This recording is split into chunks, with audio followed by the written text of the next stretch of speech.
Radio Clédou, c'est tout un monde entre vos oreilles. Radio Clédou, le journal avec Sotelma Malitaire.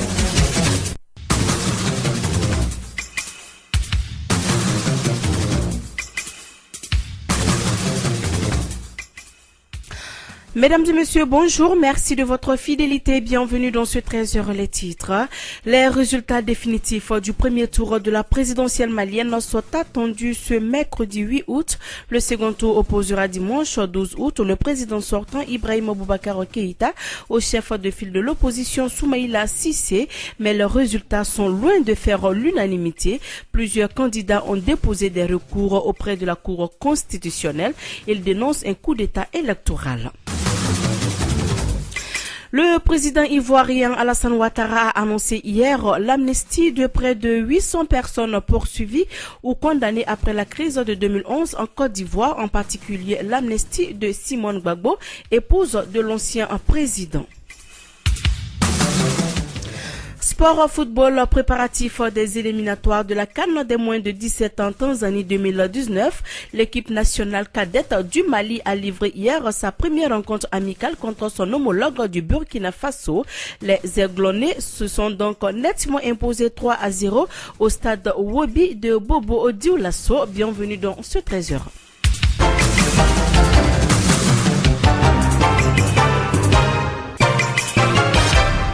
Mariam Kouyaté est avec vous 48 heures avant donc la proclamation des résultats définitifs du premier tour de l'élection du président de la République. Bamako est sous haute tension dans la nuit du dimanche à lundi. Des pneus ont pris feu sur quelques ronds-points de la capitale malienne. Selon nos informations, l'acte serait l'œuvre de certains jeunes mécontents des résultats provisoires du premier tour de la présidentielle. Ils protestent selon eux contre le trucage des résultats, le bourrage des urnes ainsi que l'achat de conscience.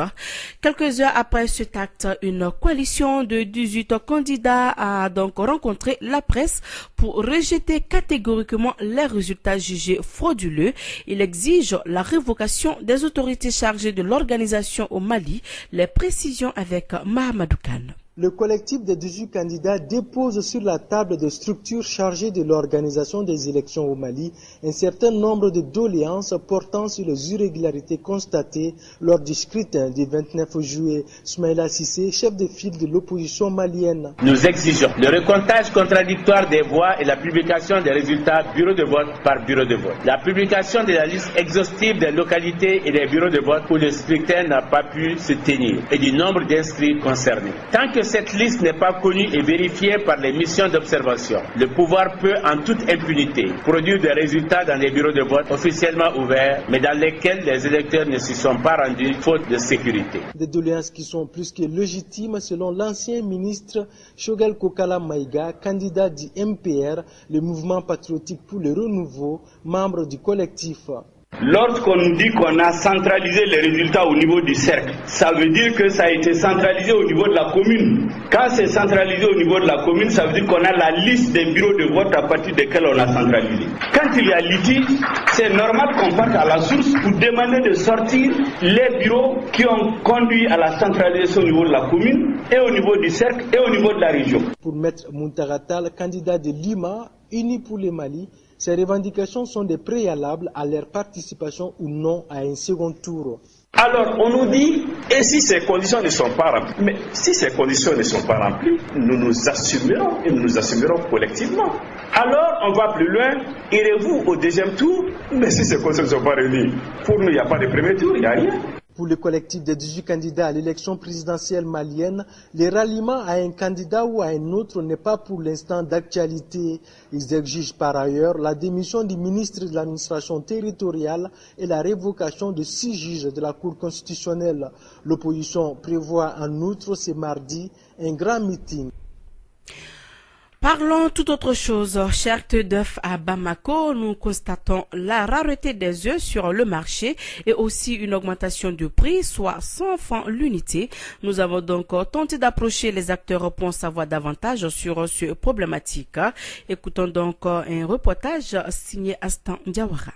En fait, ils nous ont reçus, ils nous a fait savoir que réellement, on lui a donné consigne alors de ne pas faire, c'est-à-dire l'état de subvention des établissements. Que chaque établissement alors doit faire sa situation particulière, c'est-à-dire l'état des subventions. Alors, c'est la raison pour laquelle alors ils ont arrêté. Mais en réalité, ils n'ont pas eu satisfaction parce que cette certification n'est pas fondée. Parce que depuis au départ, en début d'année, le ministère, c'est-à-dire alors de l'éducation et le ministère, c'est-à-dire des finances, se sont entendus, se sont convenus que comme quoi cette année, il va y avoir, c'est-à-dire un état global, c'est-à-dire des établissements privés. Et chaque établissement ne doit pas faire, c'est-à-dire son état, alors à part cette année, état individuel, c'est-à-dire des élèves. Alors nous ne pouvons pas comprendre qu'à la dernière minute, que lui, alors à son niveau, nous recommande maintenant que chaque établissement doit faire, c'est-à-dire son état. Alors quand il nous demande de faire, alors notre état maintenant, c'est comme si nous sommes au premier jour de la rentrée. Et là, dans ce cas, les subventions, c'est-à-dire vont tomber jusqu'au mois de janvier ou bien au mois de décembre prochain. Alors quand même, c'est-à-dire l'AEPAM, nous, association, c'est-à-dire des établissements alors privés, on s'est réunis, alors comme quoi que nous n'allons pas faire, c'est-à-dire l'état individuel. Alors comment comptez-vous gérer cette situation? Si nous devons mourir, nous sommes prêts à mourir. Quand même à la rentrée prochaine, il n'y aura même pas de rentrée. Et d'ailleurs même, on devrait commencer une visite, c'est-à-dire sur le terrain, aller voir, c'est-à-dire ces établissements-là pour des visites. Nous avons dit que nous ne sommes pas prêts à recevoir, c'est-à-dire ces visiteurs-là, c'est-à-dire dans nos locaux. Tant que, c'est-à-dire les frais et les demi-bourses-là ne sont pas versés de façon intégrale. Voilà, toutes nos excuses pour le mal classement de ce élément. C'était donc là un élément d'un promoteur de l'école privée Rive Droite qui demande une subvention à l'État. Je le disais tantôt, charte d'œufs à Bamako, nous constatons la rareté des œufs sur le marché et aussi une augmentation du prix, soit 100 francs l'unité. Nous avons donc tenté d'approcher les acteurs pour en savoir davantage. C'est un reportage signé Aston Diawara. En cette période d'hivernage, les œufs se font rares sur les marchés. Cette rareté est due à la hausse du prix des aliments de base qui servent à nourrir les poules pondeuses. Daniel Sissé, aviculteur au marché de Kati. L'inflation des œufs dépend de l'augmentation du prix du maïs en général parce que l'aliment de base des poules, c'est le maïs. Le maïs, le prix a augmenté. Ça, c'est le premier facteur. Secondo, il y a aussi le prix du troupeau qui a également augmenté. Par ailleurs, ce phénomène est aussi dû au retrait de certains acteurs du secteur, nous explique Mahamadou Traoré, technicien à l'espace avicole. C'est lié à beaucoup de facteurs. Il y a le manque de personnalité dans le secteur d'avicole. Il y a le manque d'aviculteurs au Mali. Il n'y a pas assez d'aviculteurs ici. Bon, la cherté des œufs, parce que les producteurs sont minimes, donc le marché n'est pas assez saturé. Notons que le prix de l'alvéole 2 coûte entre 2500 et 2750 francs sur le marché.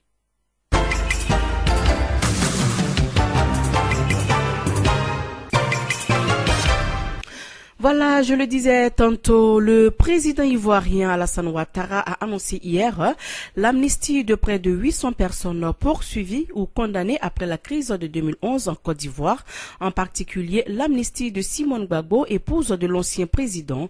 Simone Gbagbo va donc bientôt recouvrer la liberté alors qu'elle purge depuis 2015 une peine de 20 ans pour atteinte à la sûreté de l'État dans le cadre de la crise post-électorale. L'épouse de l'ex-président ivoirien Laurent Gbagbo, celle qui a toujours refusé de reconnaître la victoire d'Alassane Ouattara, va donc bénéficier de l'amnistie prononcée par celui-ci. Au Zimbabwe, après donc la victoire du président Emerson Mnangagwa à l'élection présidentielle la semaine dernière, son investiture est attendue. Les autorités ont laissé entendre que la cérémonie pourrait avoir lieu ce dimanche ou dans les jours qui suivent. La question est de savoir à présent quelle sera la composition du prochain gouvernement. C'est un événement politique majeur de plus en Éthiopie. La démission du président de la région Somalie, une démission contrainte pour Abdi Mahamoud Oumar Di Abdilé, après plusieurs jours de tension avec le gouvernement fédéral à Addis Abeba.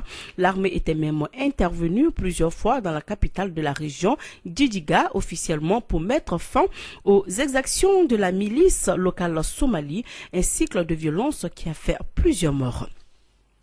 En Iran, de lourdes sanctions américaines frapperont de nouveau ce pays à partir de ce mardi, entérinant la ligne dure affichée par le président Donald Trump depuis son retrait unilatéral de l'accord sur le nucléaire iranien. Pour protéger ses entreprises présentes en Iran, la Commission européenne va donc activer dès ce mardi la loi dite de blocage. Et puis le chef cuisinier Joël Rebouchon, l'un des plus célèbres représentants de la gastronomie française dans le monde, est mort hier à l'âge de 73 ans, d'après le Figaro et Paris Match. Selon le Figaro, il avait été opéré il y a plus d'1 an d'une tumeur au pancréas et a succombé à un cancer. Sacré cuisinier du siècle par le Gaulle et Milo en 1990, Joël Rebouchon détenait le record du monde d'étoiles en guide Michelin. Joël Rebouchon au Japon incarnait également le meilleur de la gastronomie française. Il a été l'un des premiers chefs français à s'y installer dans les années 1970, l'un des seuls de sa génération à y être resté. Il y possédait également plusieurs restaurants et a formé des dizaines de grands chefs japonais.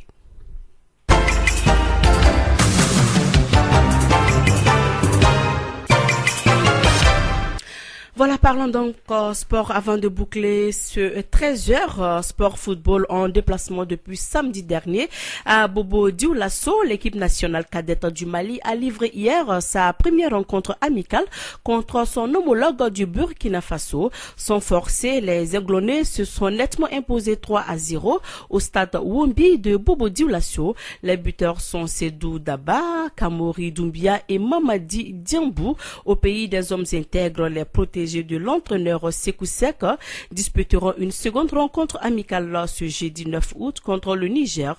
Ces matchs amicaux entrent dans le cadre des préparatifs des éliminatoires de la CAN des moins de 17 ans Tanzanie 2019.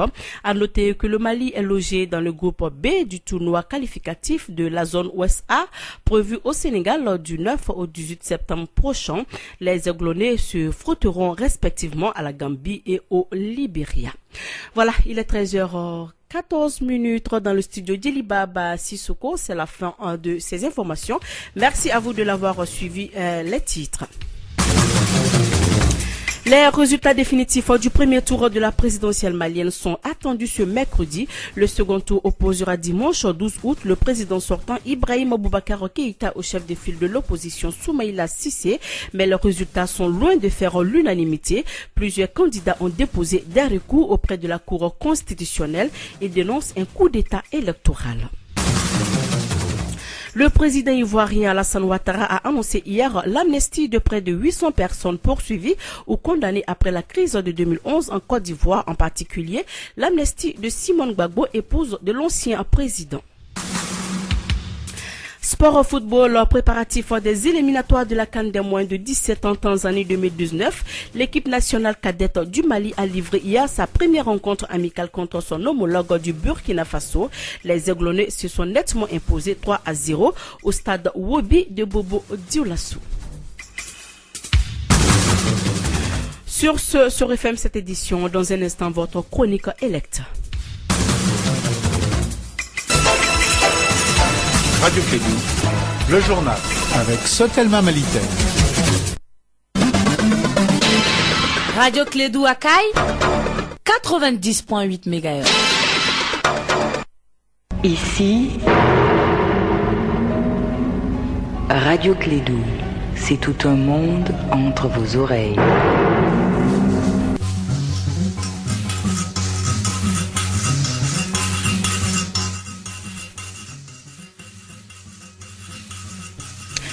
Voilà, bienvenue dans votre chronique électe du 7 août 2018. Expliquer les règles d'or du journalisme en période électorale aux responsables de l'équipe du projet Émerge en vue de leur permettre d'évaluer la qualité des productions médiatiques en période électorale. C'est ce que le directeur par intérim du projet Internus, Étienne Ruggieri, a fait au cours d'une séance de formation. C'était donc le lundi au siège du ND à Badalabougou.